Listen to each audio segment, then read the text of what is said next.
সন্ত্রাস বাংলাদেশ থেকে নির্মূল হবে না। 100% সন্ত্রাস নির্মূল হবে না।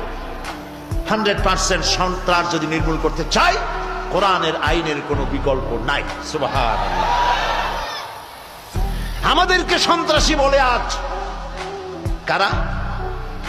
যারা সন্ত্রাসের দাদা, গণতন্ত্রের ফেরিওয়ালা, মানবাধিকারের ঠিকাদার, ওরা আমাদের বলে আমরা নাকি সন্ত্রাসী। আমি ইউরোপ আমেরিকায় বক্তৃতা করেছি, আমরা সন্ত্রাসী না তোমরা সন্ত্রাসী? তোমাদের দেশ তো ঘুরে ঘুরে দেখলাম বছরের পর বছর, বেলা 4টার সময় দোকানপাট বন্ধ হয়ে যায়। সৈয়দ আব্দুল মোহাম্মদ তাহের সাহেব অনেক দেশ ঘুরেছেন, আমাদের এম.এ. চৌধুরী সাহেব বহু দেশ ঘুরেছেন।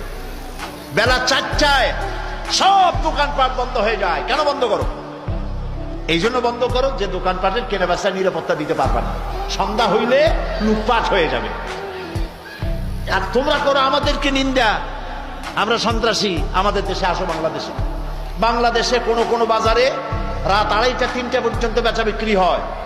সিদুর না, নরসিংদী যান, নরসিংদীতে বাবুরহাট, রাত সারা রাত, এটা বাংলাদেশের ম্যানচেস্টার, সারা রাত কাপড় বেচা কিনা হয়। বিটিআর নাই, পুলিশ নাই, শত শত কোটি টাকার বেচা কিনা হয়। তাহলে সন্ত্রাসী কারা? তোমরা না, আমরা না তোমরা? ওরাই সন্ত্রাসী। তোমাদের সভ্য